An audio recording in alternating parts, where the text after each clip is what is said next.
I hope your Sunday has started well. Mine's just starting. I decided to give myself a lie in and not rush into the day. It was a tiny act of kindness to myself.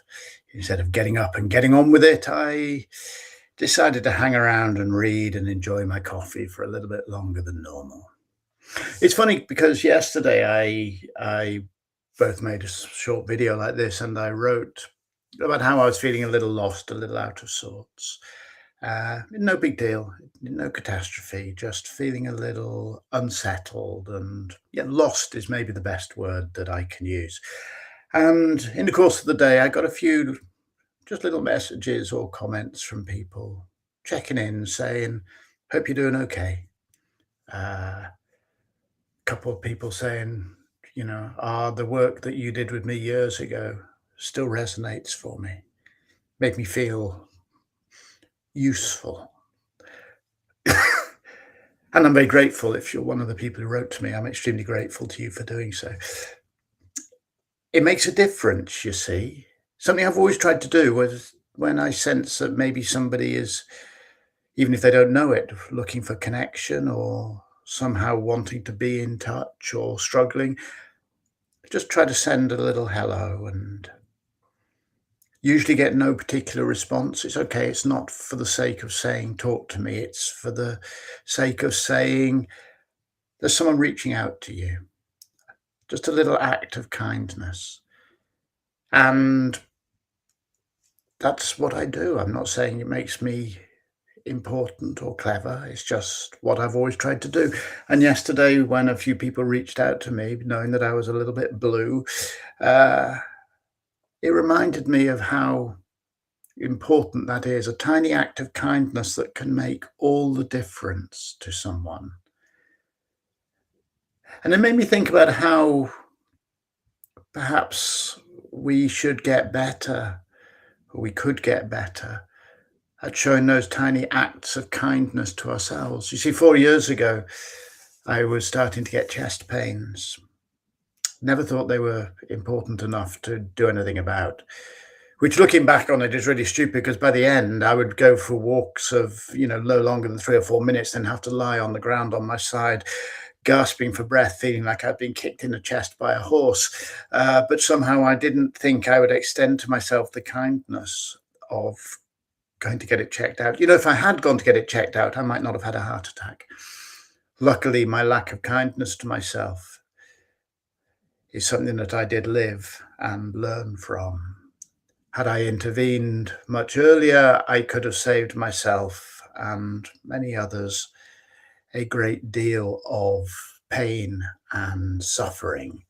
Tiny act of kindness to ourselves. Are you kind to yourself? Do you give yourself that little gentleness that sometimes you need when the world feels a little overwhelming? Are you caring for yourself? Tiny acts. Today I put on one of my favorite shirts. It made me feel nice. Tiny acts, little things. I got an email from someone who I've been talking to. He's sort of looking for coaching, but is uncertain about whether to commit. It's a conversation I have very often. Uh, and there's an underlying sort of sense that things aren't bad enough. It's not like I need help. I'm doing fine, thank you. It's not a catastrophe, as if reaching out to a coach or a mentor or a teacher or a friend or a guide is something you only do when you are completely screwed, when your life has fallen to pieces. But you see, reaching out to someone before your life falls to pieces might stop your life from falling to pieces. Possibly the time to show small acts of kindness is before you or someone else knows that they need big acts of kindness. Small acts. Reach out. Be reached out to. Reach out to yourself. We need so much kindness these days. Be part of giving it. Be part of receiving it. Small acts. Exponentially enormous results sometimes. And sometimes small acts disappear like a pebble that drops in a pond, creates a small ripple, and then the ripples go, and there's no trace of the act. It's just something that happened. Well, if the worst that happens by you showing a small act of kindness is for a few seconds you make the world a slightly nicer place, there are worse things to do with your life, huh? Worse things to do with your life. Be kind. Not send memes saying be kind. Not tell everybody else in some kind of virtue flag waving, look what a kind person I am. That's all crap. Actually, just be kind to yourself and to others. If you want to reach out to me, if you want to talk about coaching, not because your life is in catastrophe, but because there are things that you would like to just work through to explore how they might run a little bit better, then just reach out. It really is that simple. May your Sunday be full of little moments of wonderfulness.